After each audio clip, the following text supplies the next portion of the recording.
Sounds like you do have a lot of catching up to do. Alright, everyone, we're here. Sinking our orbit now. All this trouble over that chunk of rock. Deep space mining is a lucrative business, Miss Daniels. Aegis 7 is a gold mine according to prospectors' reports. Cobalt, silicon, osmium. Now, where is she? There she is. We have visual contact. So that's Ishimura. Impressive. The 26th century. Humanity has mastered spacefaring technology and extended its hand to conquer the stars, ushering in an era of mercurial expansion, commerce, and discovery. Massive fleets of deep space mining vessels tear planets apart to feed progress's voracious appetite. One such planet cracker, the USG Ishimura, broadcasts a distress signal shortly after undertaking mineral harvest on the planet Aegis 7 and then suddenly goes dark. A small diagnostic and repair team aboard USG Kellyan is dispatched in response to the signal. Numbering among its crew is engineer Isaac Clarke, protagonist and player-controlled character of Dead Space.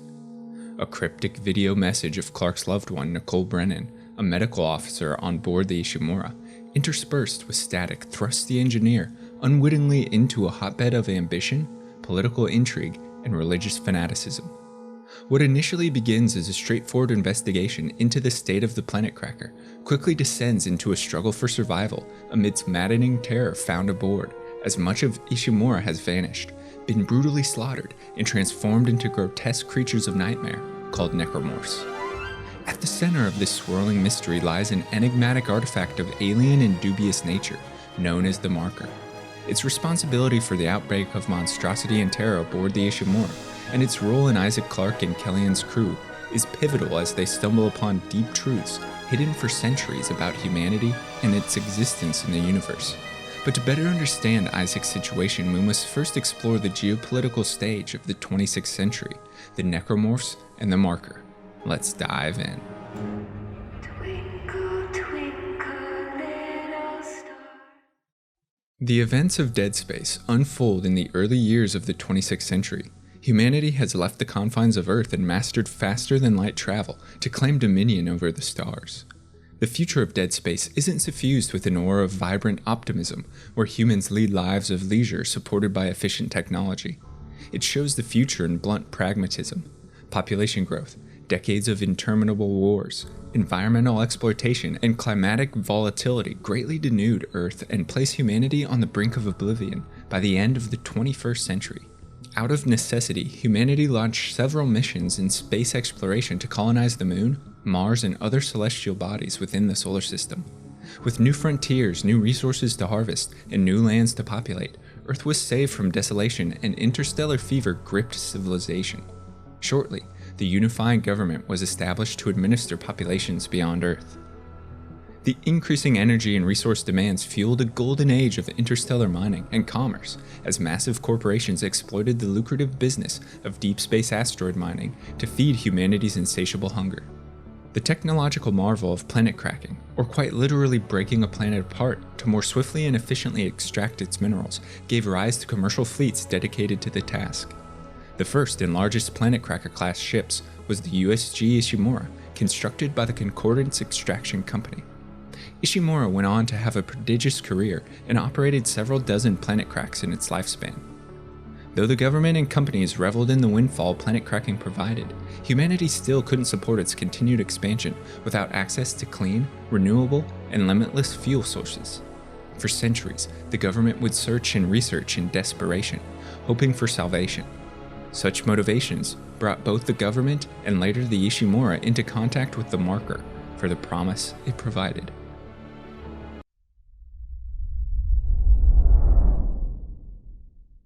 Central to Dead Space, and events centuries prior, which will be discussed later, are the mysterious, alien, and enigmatic artifacts known as markers. There are two different types of markers that exist in the galaxy: black and red. Black markers are truly alien in origin, composition, and design, created by a strange and unfathomable race, and seeded on countless worlds that demonstrate the capacity to support sentient life. Double helical in shape, with a domineering aura, black markers give off a constant stream of electromagnetic radiation and have etched onto their surface inscrutable glyphs imparted by their creators. This radiation is believed by the government to be the key to unlocking unlimited energy. In actuality, it warps the minds of those around it, unraveling reality's and sanity's tethers, and the glyphs act as a genetic code responsible for formulation of an alien contagion. The black marker's purpose is misunderstood by humanity, who view it with diluted reverence or see in it a potential source for power and energy. Its mission is shockingly simple and dangerously subtle: to create and spread an alien infection that spawns waves of horrifying necromorphs and kills millions. How precisely it enacts such transformation will be discussed briefly, but once sufficient volume of necrotic tissue is built up, the black marker initiates a convergence event which transmutes the massive dead and remolds animated necromorphs into a massive sentient being of celestial scale called the Brethren Moon. A Brethren Moon is thought to be the pinnacle of the necromorph infection and life cycle. Once satiated by the planet it's infected, it will travel between the stars, craft new black markers, and jettison them off to other worlds, beginning the process anew and propagating the alien race. As much of this revelatory information is uncovered in other Dead Space titles, it won't be further explored in this video. The second form of markers are called red markers for their crimson surface, which is due to a substitution of material during creation. Red markers are human-made and artificially crafted in laboratories from reverse-engineered designs of the original black marker. Though they are unnatural, the red markers possess the same abilities and are endowed with the same purpose as the black. From their signal, minds are rent and flesh is flayed as necromorph infections take hold and transform those subjected to the marker's influence into horrifying monsters. There are 3 known red markers that were created long before the events of Dead Space, sent to the isolated reaches of the galaxy for covert experimentation.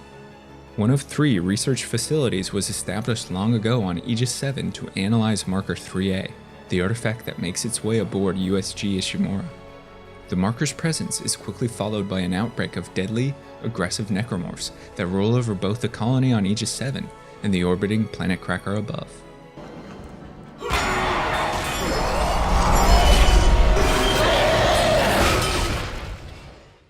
But what are necromorphs? How did their infestation on the Ishimura begin, and what led to the crew's horrid inevitable fate?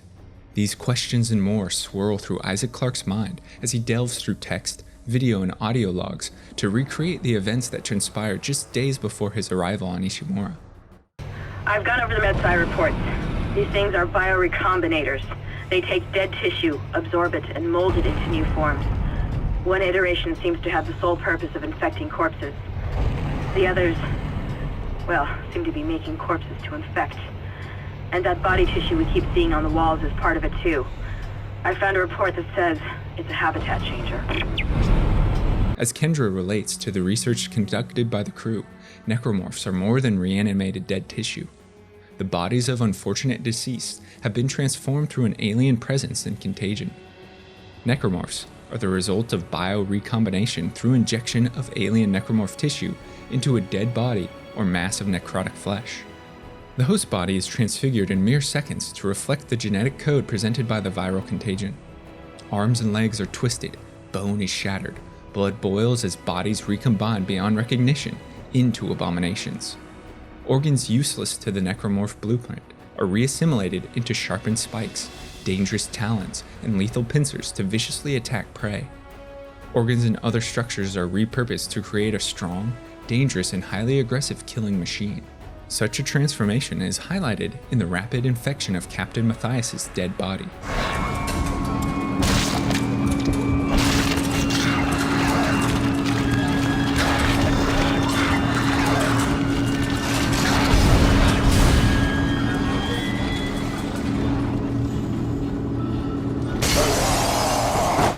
Generally, necromorphs can be divided into 2 categories: those that spread the necromorph infection, and those that create new host bodies to infect through wholesale slaughter.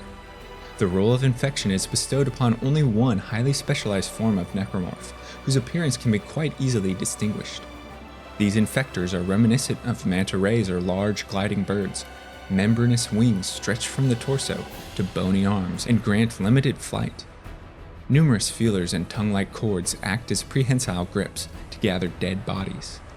They have a flexible central proboscis that they use to pierce their prey and directly inject the necromorph contagion. Reorganization of the host is immediate, and a new necromorph is twisted into existence. The infector then prowls for more masses of tissue to reanimate. These creatures can swiftly turn a room of deceased into a band of ravening undead, and are particularly dangerous to deal with, requiring urgent action to dispatch. The remaining necromorph's sole purpose is to kill, to mercilessly hunt down and slaughter, gathering stores of necrotic host tissue of which to infect and integrate into their ranks. Necromorphs are highly adaptable. They assume myriad disgusting shapes or sizes to more efficiently pursue their goal. Small hordes of swarming creatures can overwhelm. Infants and newborn tissue from Ishimura's medical bridge are transformed into terrifying Medusa-like lurkers that crawl along metal rafters and beams to wait in ambush for unsuspecting prey. They have even adapted to launching organic projectiles, sharpened spikes of bone hurtled with great speed to maim or kill. Then, there are the vast majority of recombined crew, necromorphs twisted beyond recognition, but yet retain a trace likeness of their former human selves, making them all the more intimidating.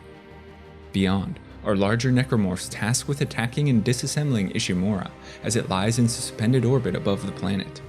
Large tendrils erupt in violence from holdout paths through the bowels of the ship, which signify the vessel's own transformation. A gargantuan creature known as the Leviathan grows within the hydroponics and agricultural wing of Ishimura. It's responsible for contaminating food stores and corrupting the atmosphere with toxic chemicals. Later, Isaac witnesses a terrible monstrosity, a massive lump of slinking flesh the size of an asteroid, burrow itself like a tick into Ishimura's hull and rip the vessel's outer structure apart. Perhaps the largest single necromorph entity is the spongy organic goo plastered to the floor and clinging to walls at several main thoroughfares within the ship. This entity, known as the Corruption, is not directly aggressive but rather is responsible for slowly shaping the environment on board, releasing poisons to alter the atmospheric composition and acting as substrate to produce environs conducive for rapid necromorph proliferation. A text log left by the crew reveals how hardy the Corruption is, as it grows back faster than they can torch it. The Corruption supplements the necromorphs, offers a source of easily accessible necrotic tissue, and simultaneously weakens the bodies and minds of prey. Many necromorphs act independently and erratically, and when an outbreak reaches significant scale, the Marker requires assistance in directing these mindlessly violent creatures. From this need to invoke control, a hive mind is born.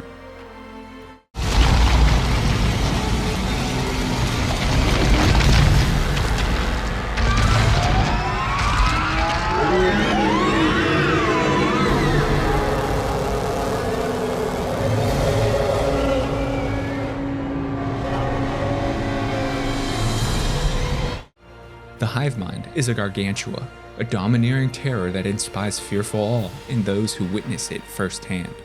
There can be no mistake, it's the apex predator, large enough to slaughter thousands and powerful enough to snare small ships with its tendrils. But the hive mind's chief role is that of a central nervous system, a highly intelligent and adaptable command center that connects all necromorphs through a collective neural network, ethereal mental strings to enact the Marker's will. Through the hive mind's shared consciousness, necromorphs coordinate, strategize on a basic level, and overcome human-mounted resistance. Like a whetstone to a dull blade, the hive mind hones necromorph behavior and sharpens it to brutal, directed effect. But how did the necromorph outbreak first unfold? What happened to the colony on Aegis 7, and how did such a nightmare extend to the Ishimura, consign it to oblivion, and damn its crew to horde transformation? What in God's name is going on down there? I think that's precisely the point, Doctor. God's work. I'm not so sure of that.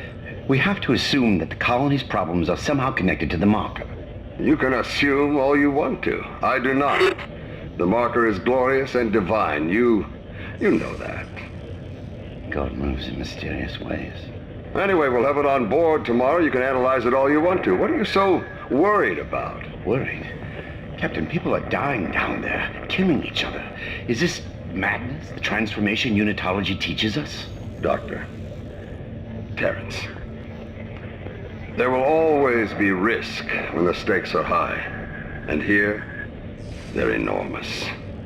It could change everything. And that's what worries me. From the moment of its excavation by Aegis 7 colonists, the marker dominates minds and bends wills. It demands supplication. To gaze upon its exotic, alluring edifice is already too late, as those around are twisted by its aura.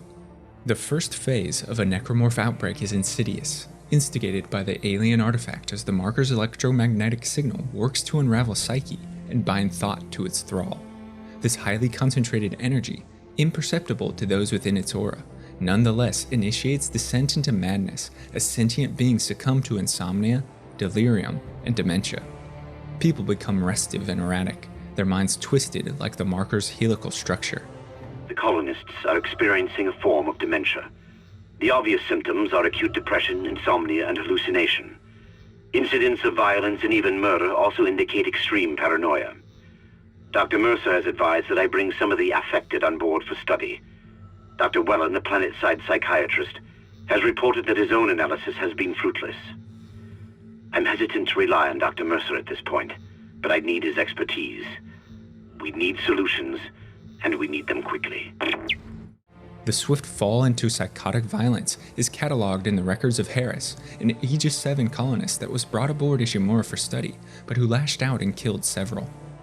At first, emotional outbursts and mood swings take hold, but soon the very fabric of psyche is torn apart as people experience hallucinations and psychosis, succumb to suicidal or homicidal ideations, and are spurred to kill by visions of loved ones long dead, urged on by the marker. We see this unfold in the text and audio logs discussing the colonists of Aegis 7 falling prey to mental outbreak, which swiftly extends to the crew of Ishimura. Friends, lovers, co-workers begin slaughtering each other and themselves, unable to distinguish reality from fantasy. Voices swirl in their thoughts, whispering the marker's command to make it whole, an allusion to convergence and unification of flesh and thought through necromorph transformation. The speed at which psychosis manifests is exemplified in the crew of USG Kellyan, who after mere hours of exposure to the marker, begin experiencing terrifying hallucinations and rapidly progressive dementia. Separated from another, each member is precariously susceptible to the marker's thrall. Hammond hears whispers and expresses paranoia. Daniels sees fleeting images of her brother, and Isaac hears Nicole's whispers echo through Ishimura's hull. Isaac, where are you? It's me, Nicole.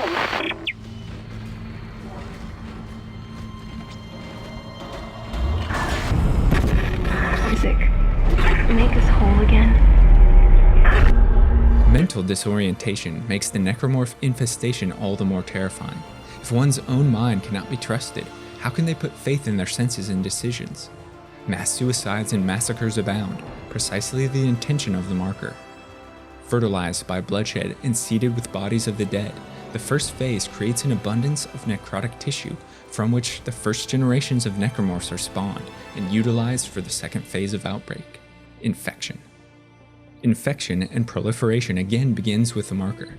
The signal broadcast from the artifact contains the genetic code of the necromorph contagion, which can also visually be seen as the glyphs etched upon its surface. This signal works slowly, directing and transforming dead tissue within its pulsing aura into the alien contagion. As mentioned in this text log by Ishimura scientists, the speed of cellular propagation exceeds anything seen before. With alarming rapidity, some deceased are transformed directly by the marker. Unitology, a religion that will be discussed shortly, believe that the necromorphs are divine forms, our gift from God that literally represents the Church's preachings of rebirth and transformation. They view these creatures as the culmination of devotion, creating for humans a superior, evolved form that encapsulates the sentiment of oneness proffered by Church zealots. This first generation of necromorphs rolls across a population in an inexorable foaming tide of malice that sweeps hundreds into the undertow. People are gruesomely slaughtered by unstoppable aliens, their flesh reborn into a twisted mockery of life, all the while their friends falling into confused dementia. Supplementing the signal are waves of infector necromorphs, which inject the contagion directly into expired flesh. Bodies of deceased begin stirring. Their bones creak and flesh tears as they are recycled, recombined into the genetic abominations of necromorphs. Exploration of the marker and its role as proliferator of the necromorph infection calls into question how such a scourge broke on Aegis 7 and on the orbiting Ishimura. How long has humanity known about the marker? How long have we been unwitting pawns to its otherworldly whims?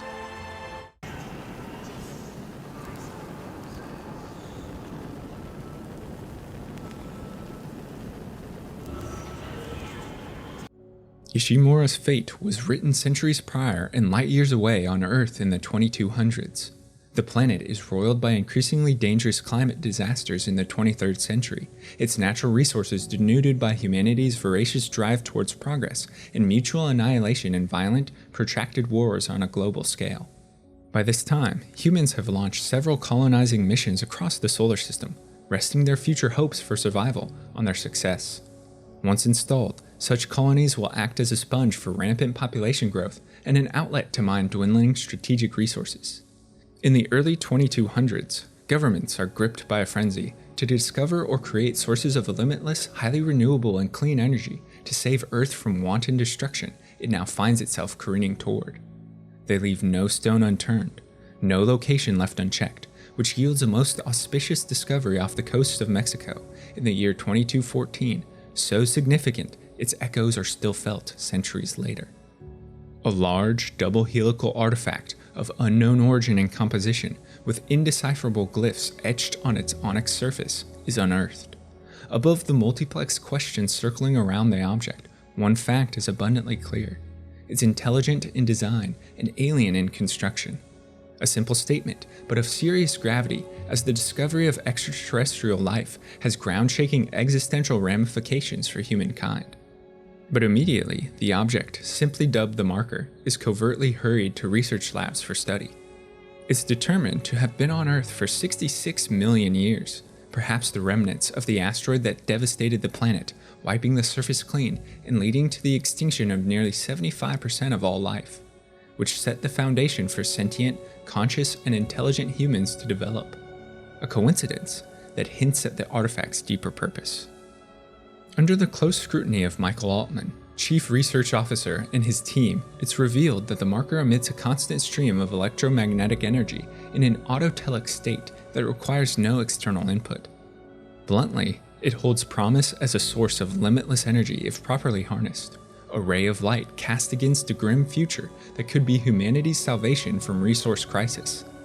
This promise comes at significant cost. Before more can be done to unlock its true potential, the Marker dominates the minds of the research team who experience hallucinatory bouts and express aggressive urges. They succumb to the Marker's thrall, swayed by its whispers to make it whole and turn on another. Altman, who displays an innate mental resistance to the Black Marker, submerges the research facility and the artifact, inundating the signal before a necromorph outbreak consumes all present, and thus saves Earth from possible extinction. He brings to light the secretive research and reveals to the masses the existence of alien life in the universe. For his actions, Altman is assassinated by the government, his death viewed as a cover-up and martyrdom by the fledgling Church of Unitology, a religious cult born from the Black Marker's existence that worships the artifact and extols blessings upon Altman, who acts as the religion's patron saint. His words and research on the artifact foundational canon for Unitologists. This cult's influence and notoriety spreads like wildfire, which is unsurprising given the circumstances of the 23rd century. Alongside humanity's mercurial expansion across the stars is a concomitant decline in hope, optimism, and life after death. Technology, war, desperation, conquest of the cosmos, all have torn at human souls and brought into question the nature of life, our purpose, and our existence. In the grim, pragmatic future, the lustrous paradise offered by religion has dimmed as civilizations question their deeper meaning. The discovery of the Black Marker further deflates belief in a god as evidence of sentient alien life becomes known. Humans are left disabused of their visions for heaven and resigned to impoverished brief lives. Although the marker opposes established religions, it acts as the centerpiece of the new devotion that inspires the masses: Unitology. The core of Unitology is belief that the human race was created of intelligent design by a sublime divine alien power in the universe, and that heaven offers unification of all in brilliant paradise. The marker acts as the key to enter heaven's gate, and Unitologists believe that God speaks through it. As such, they worship the artifact with divine reverence. Through it, God's message is espoused. Much of the church's backstory can be found in this text log on board Ishimura. The marker is rivaled only by the deification of Michael Altman, whom Unitologists worship as a prophetic martyr who interpreted the marker's messages. The deeper theme of Unitology is transformation and rebirth. It stresses death as a necessary step toward salvation. Through its crucible, our body is transformed and we are born anew. Along this promise is an aura of congeniality, oneness. Unitologists believe humanity will be made whole upon death, reunited with believers in God in a miracle called convergence. We hear parts of the Unitologist creed in the words of zealot Dr. Chalice Mercer in this recording. God's plan is unfolding and we are its inheritors. We will ascend as we always knew we would. Unitology is truth, and your death is the first phase. These messages have sinister and dire undertones, a simple reflection of the marker's influence on human minds. The religion is nothing more than a thinly veiled lie propagated by the artifact for the purpose of initiating a convergence event. But for those under the marker's thrall, and even those beyond it, Unitology is seductive. It offers peace, fraternity, and resolution in a future plagued by fear, instability, and want. The marker acts as a symbol of hope for both the secular government and the religious Unitology, which ultimately leads to friction and conflict. These two ideologically opposed organizations engage in a covert war of disinformation, assassination, propaganda, and subterfuge spread across the stars in acquisition of the black and red markers. For the government, who wishes to experiment on and understand the marker's signal and attempts to harness limitless energy, the artifacts are promising sources of untapped fuel, exploited to the fullest to save a starving race from collapse. For Unitologists, the markers serve as the incandescent beacon of light and hope, the symbolic center of their religion. These artifacts are progenitors of all life and will oversee the transcendence of humanity into divine salvation, marked by convergence. Though the Mexico facility and much research was destroyed by Altman and the black marker lost, the government retained blueprints of its design and successfully reverse-engineered 3 man-made replicas, dubbed red markers, for continued experimentation, beating Unitology in the race for control over the artifacts for the time being. The promises of power are too alluring to acknowledge the warnings surrounding this dangerous artifact.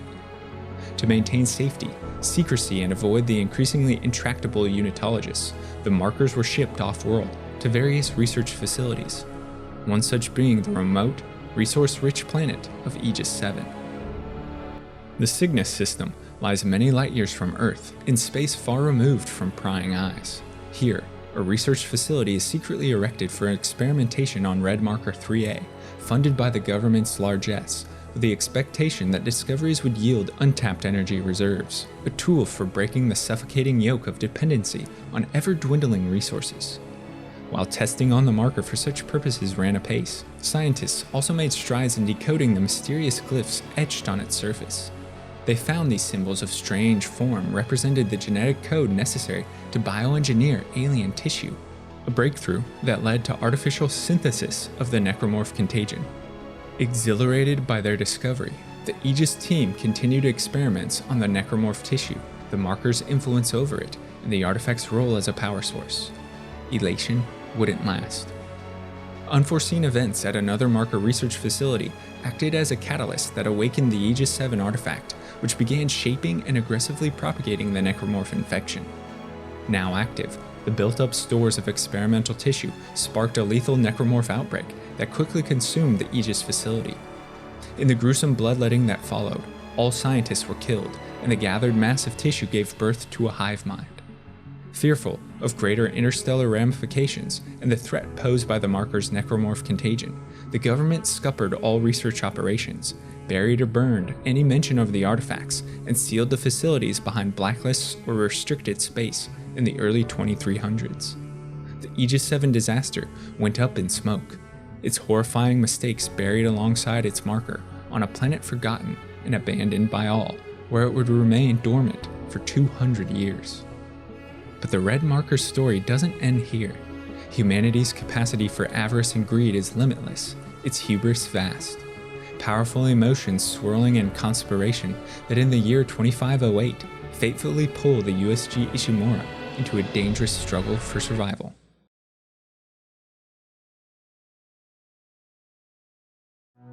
The Concordance Extraction Company, one of several multi-trillion-dollar corporations that dominate lucrative deep space mining and resource harvesting, lays claim to an impressive commercial drilling fleet.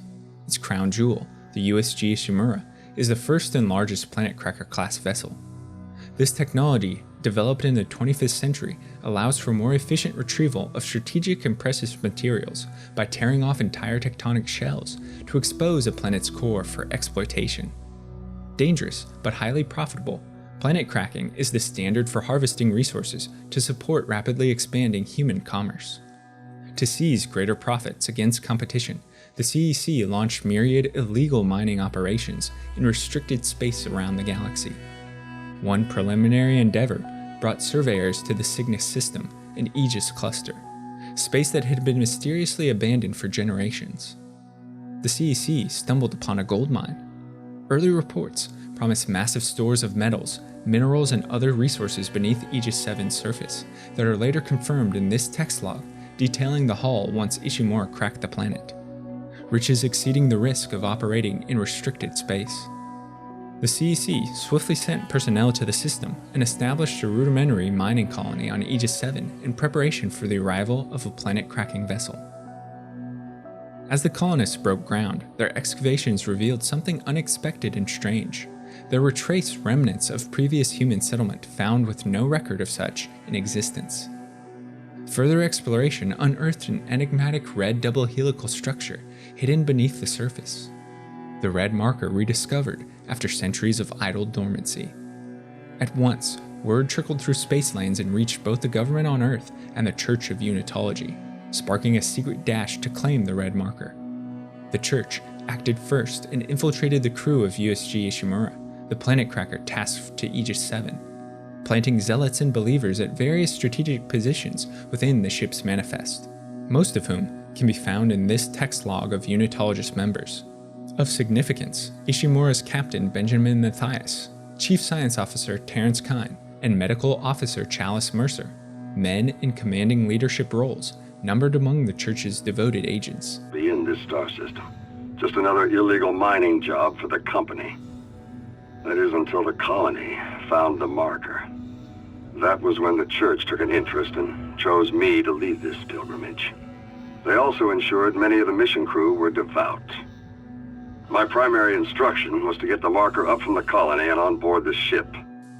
Laden with crew, mining tools, and sundries, Ishimura shock points to Aegis 7, initiates systems for planet cracking, and establishes communication with the mining colony below. Though events proceeded smoothly above, planetside, the colonists report bizarre episodes of dementia, depression, and hallucinations after unearthing the Red Marker. Most cases begin with harmless insomnia and paranoia, but text log notes of the preeminent colony psychologist detail signs and symptoms of workers who have instigated acts of harm to self or others. They've killed or maimed their coworkers as the Red Marker begins its siren call. An epidemic of depressive psychosis sweeps the colony as the marker is excavated and moved within its borders. Devoted Unitologists, driven by their faith in transcendent rebirth and by the artifact's subliminal message, fall to their knees before the holy statue and commit mass suicide on a grand scale. In a flash, 50 dead bodies drop at the Red Marker's base, while remaining colonists look on in shocked horror. Chaos reigns as more individuals turn violently on another. What little news makes it to Ishimura is startling but insignificant to douse zealotry's flame within Captain Matthias, who, against the pleas of Kine for more time to study the marker and its effects, orders the artifact immediately aboard Ishimura before issuing a no-fly zone between the ship and the planet. Hopeful to quarantine the bizarre epidemic currently inundating the planet.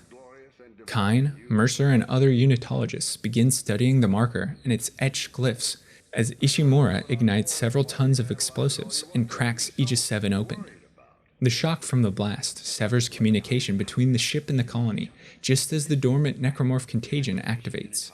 The slumbering hive mind awakens. The number of dead reaches critical mass and grips the colony in a horrific necromorph outbreak. Caught unaware, the Aegis 7 colony is slaughtered and gruesomely transformed, their pleas for salvation lost in silence and static. An emergency shuttle escapes the hell unfolding on the planet, ignores the no-fly zone, and crash lands within Ishimura's hangar bay, an unwitting vector of the necromorph contagion that alongside the marker wraps its insidious tendrils around the ship and its crew. Days pass. Silence reigns in the void surrounding the Cygnus system. No reports on the progress of Planet Crack reach the CEC. Their fleet's crown jewel has gone abruptly quiet. Then, suddenly, an emergency signal is captured from Ishimura, and the USG Kellyan is dispatched to evaluate, diagnose, and assist the situation. Which brings us to the events that unfold within Dead Space narrative. After a failed docking procedure scuppers the Kellyan, Isaac Clarke, Kendra Daniels, and Zachary Hammond find themselves stranded in an eerily silent planet cracker, devoid of human life and in baffling disarray. Immediately, they're confronted by the dangerous and aggressive horrors of the necromorph infection, and equipped solely for maintenance repairs of a spacefaring vessel, find themselves in an ill-prepared struggle for survival as they plan desperate escape. Hit with infuriating setbacks of a massive ship largely in disrepair, Isaac's quest to leave the Ishimura simultaneously plunges him deeper into the mysteries shrouding the red marker and the truth behind Ishimura's transformation. An unfathomable darkness, sporadically illuminated by fraying electrical circuits whose cold metal walkways resound with the disembodied whispers of the dead calling out to Isaac. Like a river after spring's thaw, Isaac Clarke's journey on board the USG Ishimura is tortuous, with dangerous eddies and swirling undercurrents. Chiefly, it's a struggle for survival as the engineer crafts makeshift weapons from mining tools with which he defends himself against hordes of relentless necromorphs, while at the same time applying the skills of his vocation to breathe life into derelict Ishimura and escape this hellish nightmare. Clarke must also piece together the clues left in erratic disarray to uncover the truth and timelines surrounding both the Aegis 7 colony below and the Ishimura's descent into madness, a grotesque transformation of mind and body bent to the will of the inscrutable marker, uncovered planet-side. Finally, Isaac's is a journey of personal significance as his fiancée Nicole works in Ishimura's medical wing. A rush against time grips Clarke as he seeks to pull her from the hell of the necromorph outbreak. As the trio of USG Kellyan override containment protocols and break through sealed passageways, they delve through multiple sections of the ship and bring Ishimura online while dispatching prowling necromorphs. With each part of the ship scoured, Clarke dissipates the opaque mists of what transpired. Shortly after extricating the red marker from Aegis 7, the crew of Ishimura was subjected to the artifact's dominant aura and descended into madness. Confusion is exacerbated when Dr. Kine inadvertently kills the captain in an unsuccessful coup to arrest Matthias and relieve him of duty, while crew simultaneously go missing, grow paranoid, and lash out at another throughout the ship. At the peak of crisis, necromorph tissue gains a footing on board, and the corruption proliferates with startling temerity. Crew members burst with questions surrounding safety and situation, but are left with no answers from superiors who could never have envisioned the damnation unleashed when the marker was brought on board. At the nadir of order, with people frantic, a necromorph outbreak sweeps across the ship as the deceased are twisted beyond comprehension and let loose on their remaining horrified crew. Isaac stumbles upon many accounts of the Ishimura's vain fight to survive, and indeed comes across multiple survivors of initial attack in their final moments before death.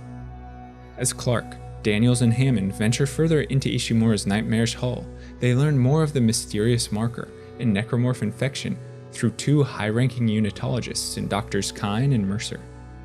Twisted beyond reason by the artifact's whispers and his own fanatical devotion, Mercer unleashes his experimentally modified necromorph to relentlessly pursue Isaac. He preaches the blessings of the marker and promises espoused by unitology.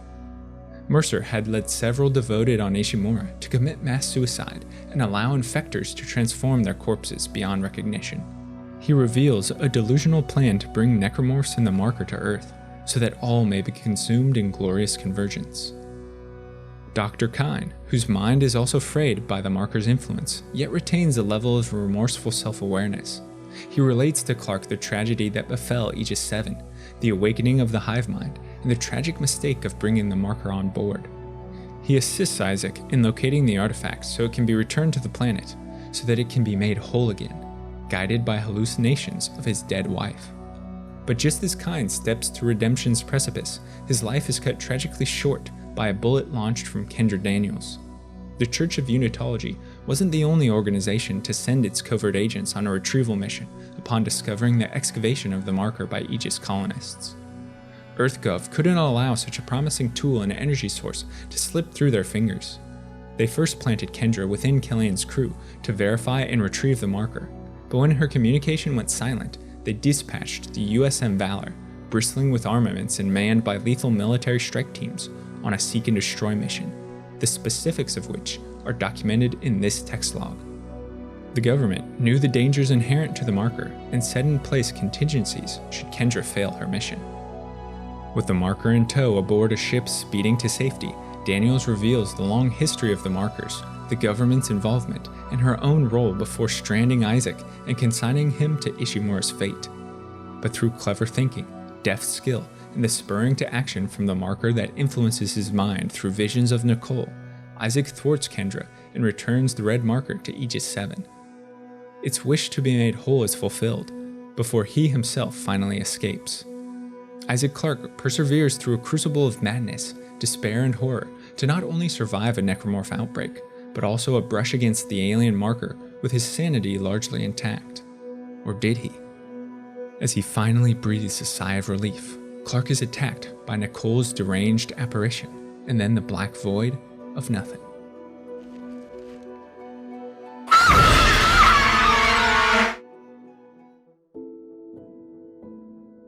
Humanity has long pondered deeper truths hidden within the enigmatic Marker. It's a symbol of salvation to both its secular and religious adherents. On one end, offering hope to pragmatic governments keen to exploit its potential as a limitless fuel source, as their own dwindling resources are stripped with alarming haste. On the other, it's a divine herald of an idyllic afterlife where humanity is joined as one in promised paradise. But perhaps the true nature and purpose of the Marker is far more sinister. We've already seen its immediate ability to proliferate the necromorph contagion, but a more insidious, subtle purpose calls into question the very nature of human existence. Perhaps the black Marker that seeded Earth eons ago has been working slowly but relentlessly over millennia to create a species through artificial evolution, sapient and conscious, but malleable in mind, easily swayed to enact the Marker's will. Are our minds and even our bodies truly our own? Or are humans slaves under the Marker's thrall to bring about the whims of its alien creators? Humanity, the pinnacle of intelligence and evolution on Earth, could merely be a product of meticulous manipulation built purely to propagate the Marker's influence. This terrifying thought experiment leads to one chilling question whose answer could determine humanity's fate. Are we strong enough to resist the Marker's call, or will we succumb to glorious, gruesome convergence? Thanks so much for watching and listening to the lore of Dead Space. Now I want to hear from you. Let me know your thoughts on the Markers, the Necromorphs, and whether the future of humanity can break free from avarice or hubris, as well as suggestions for future videos in the comments below. And if you're a fan of lore and storytelling, consider subscribing to the channel or checking out the podcast where content is uploaded frequently. Again, a huge shout out to all of my Patreon supporters who make all of this possible. I couldn't do it without their spectacular patronage. And to my editor, Charlie Media. If you're interested in becoming a lore luminary for access to me, a great community, and early video drops, check out the link below or head to patreon.com/thelorebrarians to learn more. Until next time, go forth and explore the lore.